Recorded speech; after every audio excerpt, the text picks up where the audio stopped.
3차 전도 여행을 마치고 예루살렘으로 향하는 바울에게 여러 사람들이 예루살렘에 올라가지 말라고 권면합니다.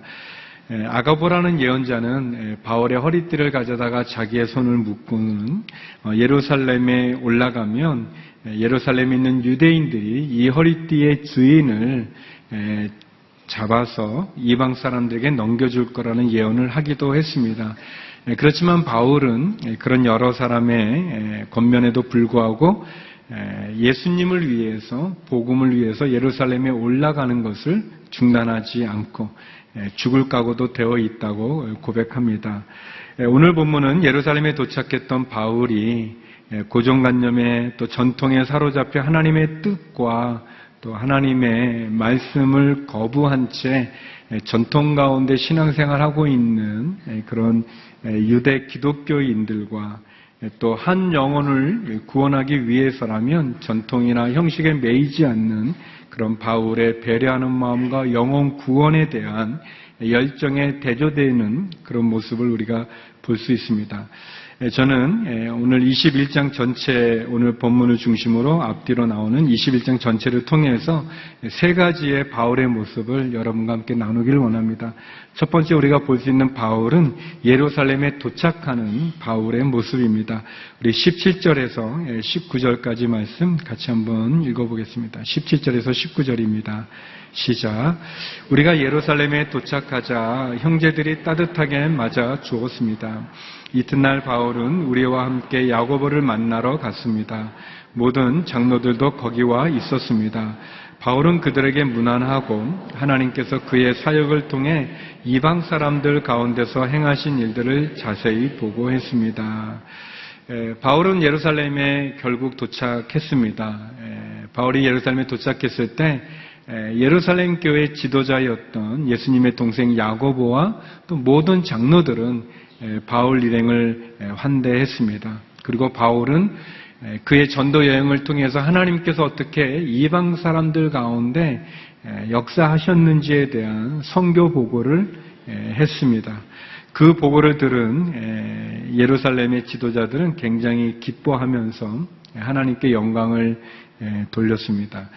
많은 사람들은 바울이 예루살렘에 올라가는 것을 말렸습니다. 왜냐하면 성령께서 예루살렘에 올라간 바울이 붙잡히게 되는 것을 말씀하셨기 때문에 그렇죠. 그럼에도 불구하고 바울은 예루살렘을 향해서 가고자 했습니다. 왜 예루살렘의 바울은 그렇게 올라가기를 원했는가?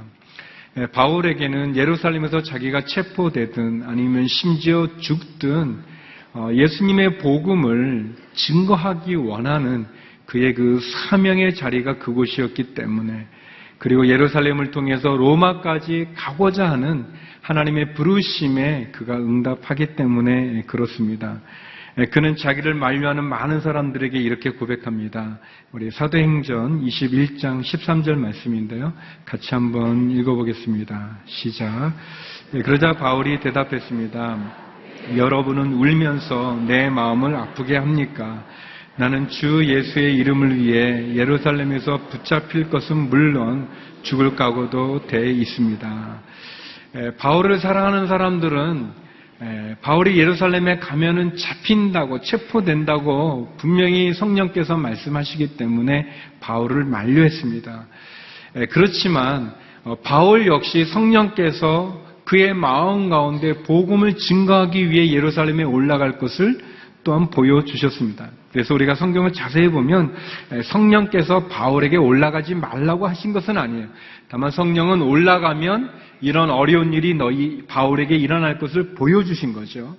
그래서 바울을 사랑하는 사람들은 바울을 계속 말렸던 것이지만 또 바울 역시 그의 마음 가운데 성령이 주신 그런 사명이 있어서 그는 자기가 심지어 죽는다 할지라도 예루살렘에서 붙잡힐 것은 물론 죽을 각오가 되어 있는 그런 바울의 그 모습을 보고서 바울을 만류했던 사람들은 다음과 같이 고백합니다. 사도행전 21장 14절 말씀인데요. 같이 한번 읽어보겠습니다. 시작. 바울이 설득당하지 않자 우리는 주의 뜻이 이루어지길 기원합니다 하고는 더 말하지 않았습니다. 성령께서는 여러 가지 모습을 보여줬어요. 바울에게는 또 바울대로, 또 바울을 사랑하는 사람들에게, 예언자들에게는 또 모습을 보여주셨어요. 결국 바울은, 그리고 바울을 사랑했던 사람들 다 그들은 주의 뜻이 이루어지기를 기도드렸습니다. 바울은 선택한 거죠.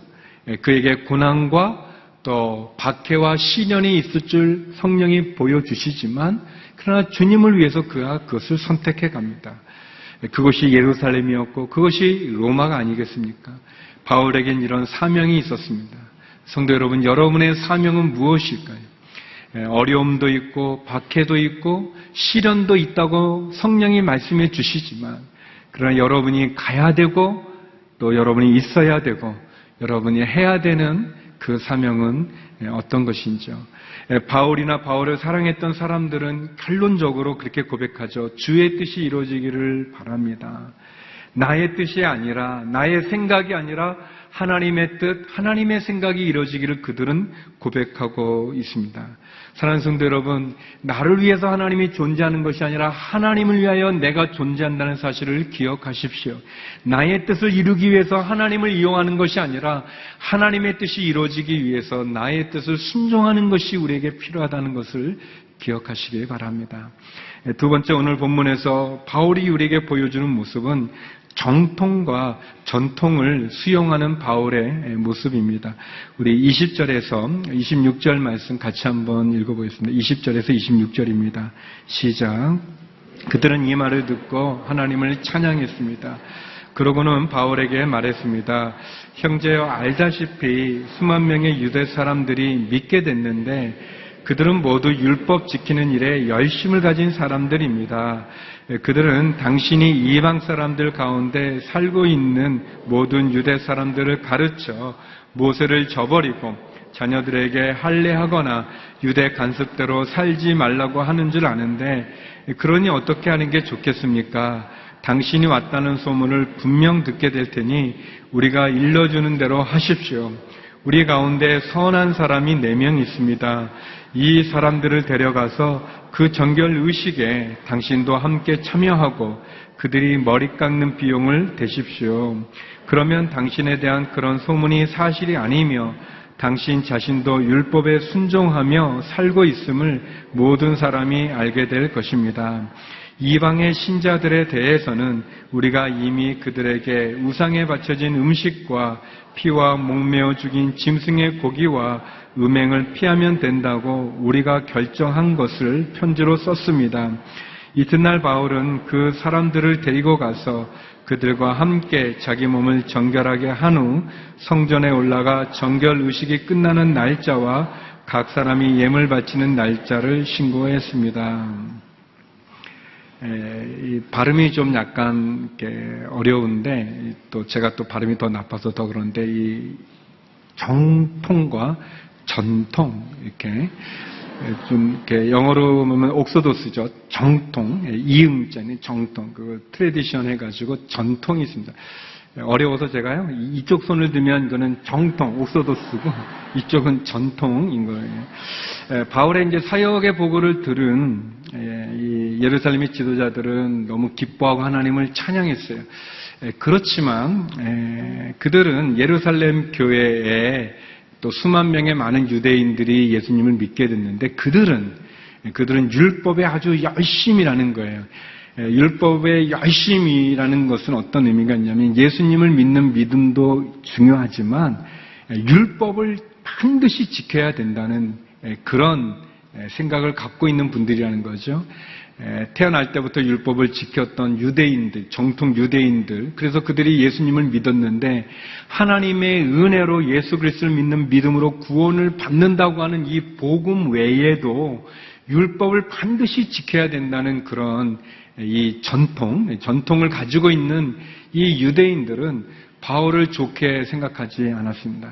바울이 이방 사람들에게 가서 복음을 전하고 또 이방 사람들이 예수님을 믿게 되고 돌아왔지만 그러나 이방 사람들은 율법을 지키지 않았던 사람들이 율법도 알지도 못하고 또 율법을 지키지도 않았던 것에 대해서 예루살렘 교회의 이 예수님을 믿는 이 유대인 기독교인들은 아주 불편하게 생각했었습니다. 특별히 그들은 바울의 사역을 두 가지로 문제 제기했는데 한 가지는 바울은 이방 사람들에게 복음을 전하면서 이 믿는 유대인들에게도 모세의 율법을 반드시 지켜야 된다는 것은 아니다. 모세의 율법을 아주 가볍게 가리키고 또 자녀들에게는 할례를 안 해도 되고 또 옛 전통을 지키지 않아도 된다고 이렇게 가르쳤다는 것이에요. 그런데 이것은 사실이 아닙니다. 왜냐하면 바울은 디모데라고 하는 그의 어머니가 유대인이고 아버지가 헬라 사람인 그 디모데에게 할례를 받도록 했습니다. 그리고 바울 자신도 율법의 전통을 따라서 그도 머리를 깎는 정결의식, 나시린의 서약을 그가 하기도 했고 또 성경 사도행전에 보게 되면 그가 유대의 절기들을 계속 지키는 것을 볼 수 있었습니다. 또 예루살렘의 지도자들 역시 바울을 의심하지 않았어요. 그러나 바울에 대해서 의심을 갖고 있는 많은 이 전통, 율법을 반드시 지켜야 된다고 주장하는 사람들에 대해서 유대 지도자들은 절충안을 내놓습니다. 그것은 나시린 서약한 4명이 있는데 그들과 함께 정결의식에 바울이 참석하고 그들의 머리 깎는 비용을 대신 내주면서 그 율법을 지키는 그 전례, 그 정결의식의 제사에 바울이 참여하면 율법을 그가 무시하는 게 아니라는 것을 보여줄 수 있는 좋은 계기가 되니까 그렇게 하라고 이야기하는 거죠. 이거는 사실 하나님이 원하는 방법은 아니에요. 하나님의 뜻은 예수님을 믿는 믿음으로 구원을 얻는 것이죠. 율법을 지켜서 구원을 받는 것이 아니라 하나님을 믿는 믿음으로 예수의 십자가의 보혈을 믿는 믿음으로 구원을 받는 것이 하나님의 뜻이고 하나님의 말씀은 이방 사람들에게 율법의 무거운 멍에를 지는 것은 아니었어요. 그럼에도 불구하고 예루살렘의 지도자들은 이 전통 가운데 있는 많은 사람들이 바울에 대해서 불편함에 대해서 중재하는 제안을 하게 됩니다. 바울은 이 제안을 받아들입니다.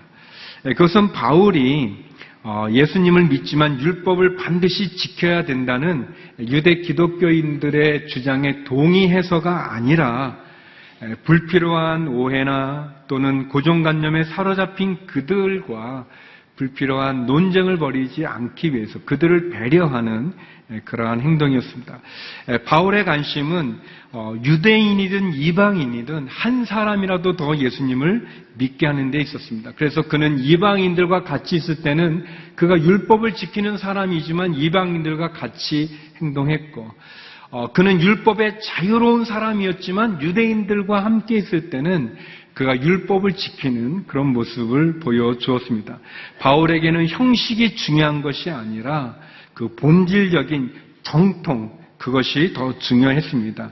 예수님을 믿을 수만 있다면 그는 무엇이든지 할 수 있는 그런 마음이었죠. 고린도전서 9장 20절에 그는 이렇게 고백합니다. 고린도전서 9장 20절 말씀인데요. 같이 한번 읽어보겠습니다. 시작. 유대 사람들에게 내가 유대 사람처럼 된 것은 유대 사람을 얻기 위해서입니다.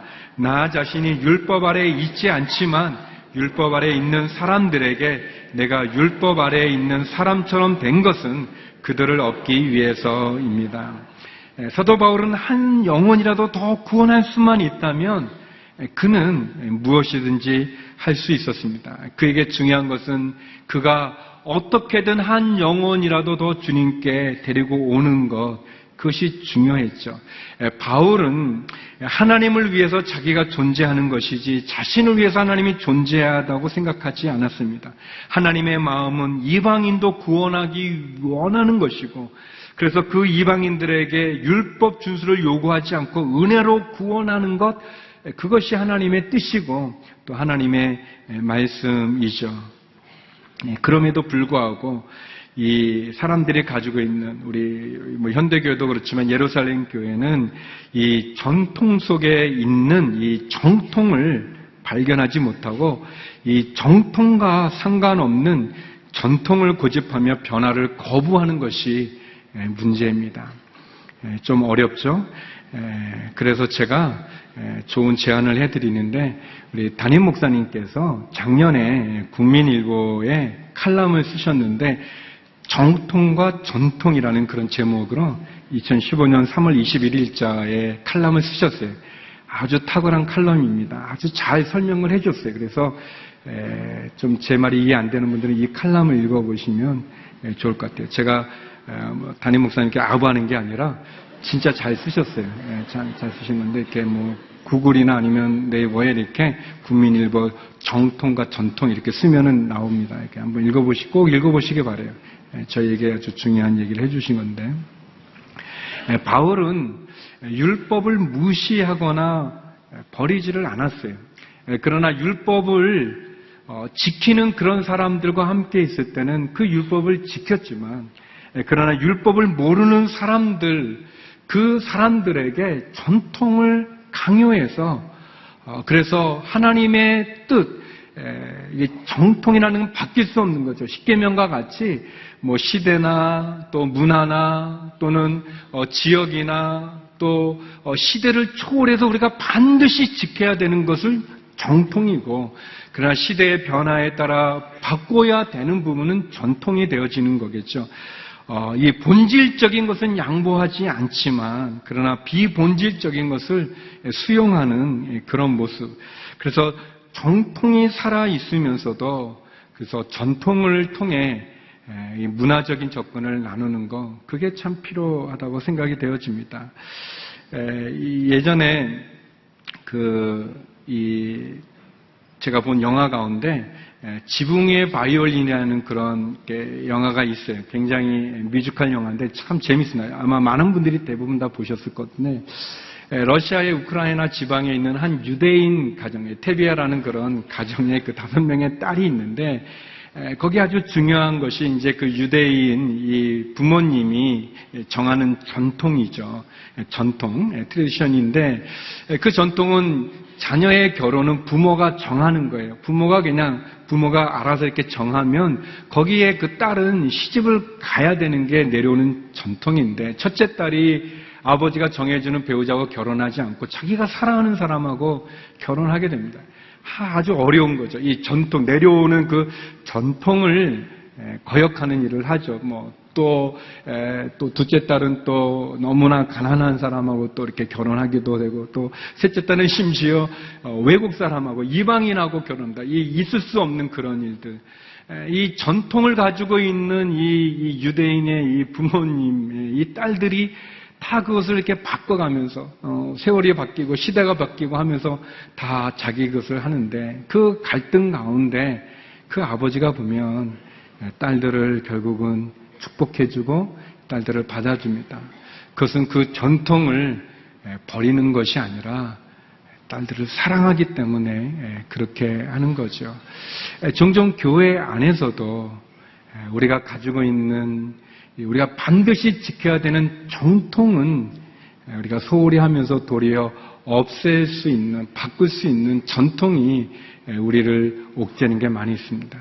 제가 중고등부 전도사를 했었을 때 우리 아이들이 또 이 문화적인 부분이니까 통기타를 치고 싶어 하고 또 심지어 어떤 친구는 드럼까지 하고 싶었어요. 그래서 드럼 학원까지 가가지고 배우고 그랬는데 그 드럼을 놓고 그렇게 하고 싶었는데 장로님들이 허락해 주지 않았어요. 무슨 나이트클럽 가운데 하는 그런 드럼을 이런 데 하면서 우리 아이들이 굉장히 많이 상처를 받고 어려움을 겪었어요. 지금 저게 드럼이에요. 저게 바뀔 수 있는 거를 우리가 바뀌어져야 되는 부분을 바꾸지 못하고 도리어 없애는 어떻게 보면은 정통이 살아있는 교회 사도행전적인 말씀과 성령의 역사를 받아들이는 것 아니겠습니까? 그럼에도 불구하고 우리가 변화되어야 될 전통을 가지고 지켜야 될 정통을 외면하는 정통의 본질적인 것은 잊어버리고 껍데기 형식으로 남아있는 그 전통을 가지고 우리가 하나님의 복음을 막아서는 안 되겠죠. 제가 어릴 때 자랐던 교회는 강대상을 움직일 수가 없었어요. 움직이면 큰일이 나는 것 같아요. 이거 막 움직입니다, 지금.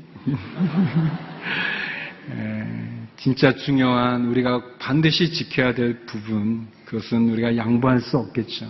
그러나 우리가 문화적인 부분들, 바뀌어야 하는 부분들, 그래서 더 한 영혼이라도 구원을 얻을 수 있다면 바울의 고백과 같이 정통과 전통을 함께 수용하여 나가는, 그가 율법에 자유하지만 그러나 율법을 지키는 자들을 위하여서 그가 이 정결의식에 참여했던 그런 바울의 넓은 그리고 성숙한 그런 모습이 또 저와 여러분의 신앙 삶에 은혜가 있기를 주의 이름으로 축원합니다. 세 번째, 바울이 우리에게 보여주는 모습은 체포되는 바울의 모습입니다.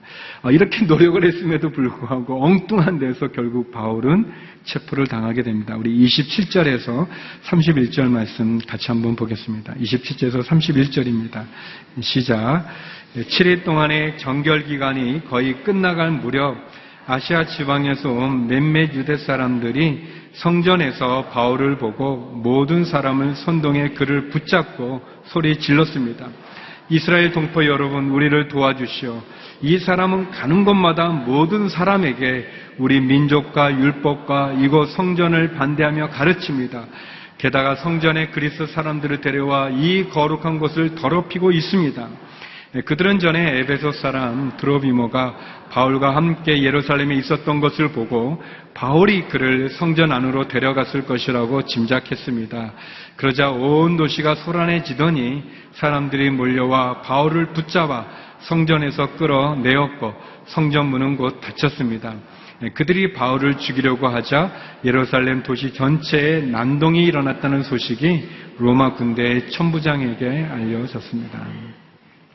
바울이 예수님을 믿는 유대 기독교인들을 위해서 그가 율법의 정결의식에 함께 참여하여 7일이 지났는데 거의 끝나갈 무렵에 갑자기 에베소에서 온 유대인들, 아마 이들은 예수님 믿지 않았던 것 같은데 이 유대인들이 성전에서 성전 안에 있는 바울을 보고는 아주 난리를 치고 그곳을 뒤집어 놓게 되었습니다. 그들은 바울을 붙잡고서 사람들에게 소리를 지르면서 얘기합니다. 이 사람은 모세의 율법과 성전의 가르침을 반대하는 사람입니다. 또 이 사람은 이 그리스 사람, 이방 사람을 성전 뜰 앞까지 데리고 온 이 거룩한 곳을 더럽히는 사람입니다라고 소리를 치게 되었었어요. 다 틀린 말이죠. 바울이 모세의 율법이나 성전의 가르침을 반대한 적이 없습니다. 그렇게 얘기하지 않았죠. 또 특별히 이건 오해에서 발생된 건데 전에 바울이 에베소에 있는 드로비모라는 외국인과 같이 예루살렘 도시 안에 있었던 것을 이 사람들이 보았는데 이 사람들이 착각을 해서 오해해서 그 외국인을 이 남자들의 뜰이라고 하는 유대인들만 있어야 되는 그 뜰에 데려간 것으로 잘못 생각해서 아니면 의도적으로 바울을 모함하는 그런 일을 하게 됩니다. 율법에 의하면은 이 남자들이 있는 뜰에는 이방인이 들어올 수 없었습니다. 이방인이 들어오면 그 사람은 죽어야만 됐고 또 그 이방인을 데리고 온 유대 사람도 역시 같이 죽이는 그런 법이 있었습니다. 그래서 많은 사람들이 큰 소동 가운데 이 도시 전체가 큰 소란이 일어나고 그들은 바울을 때리고 바울을 막 죽이려고 했었습니다.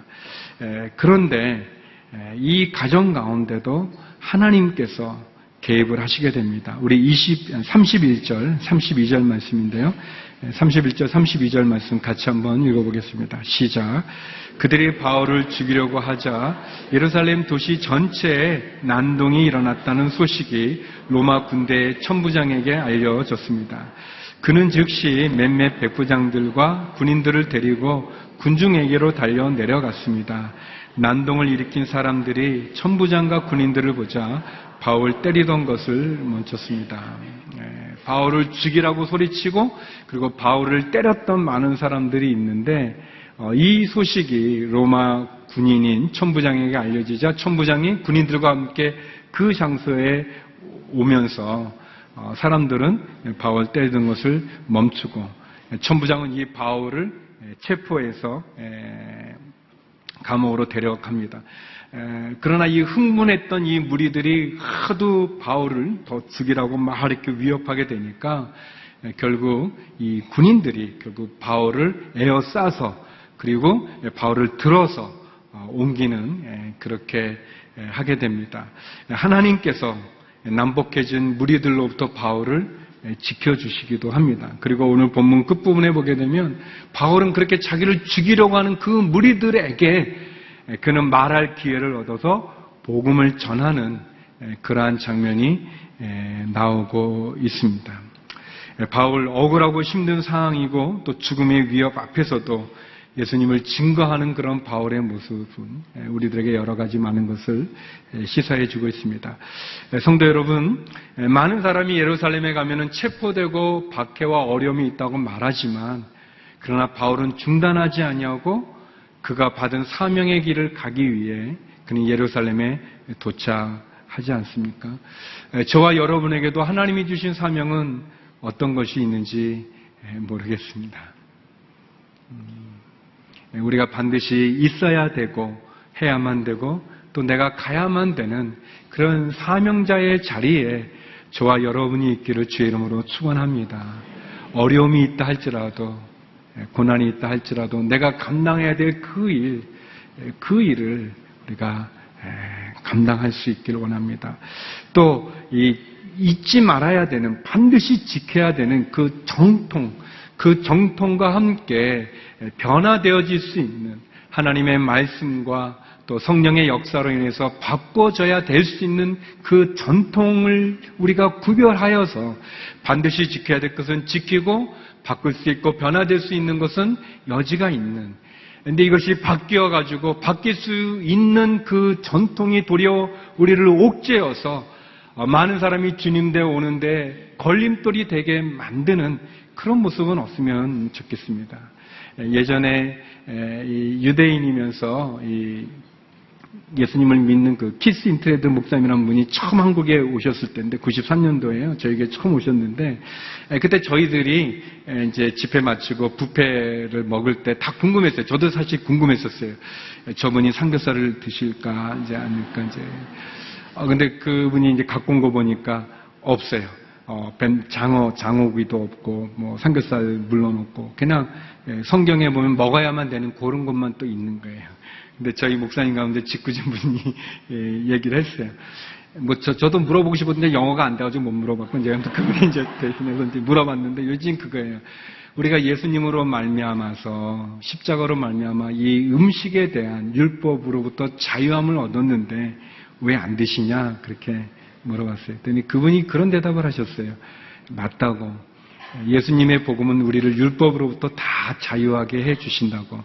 그런데 나는 유대인들 사역을 하기 때문에 그들의 사역을 하기 때문에 그들이 지키는 그 문화를 존중해야 그들이 나에게 마음을 열기 때문에 나는 먹지 않는다고. 여러분은 많이 드시라고.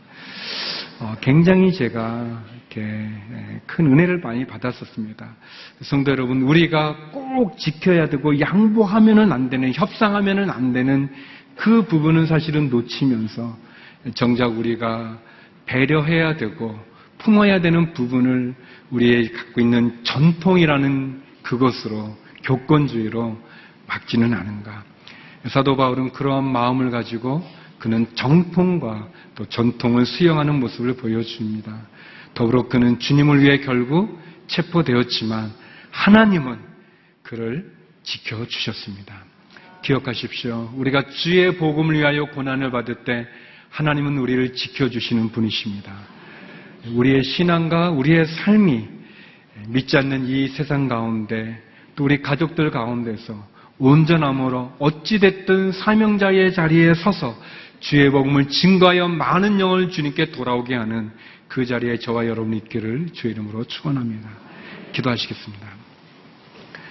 거룩하신 하나님, 사도 바울의 열정과 헌신과 그의 사명 본받아 우리에게 주어진 사명 감당케 하여 주시옵시고 주님 기뻐하는 교회로 새롭게 하여 주시옵소서. 예수님 이름으로 기도드립니다. 아멘.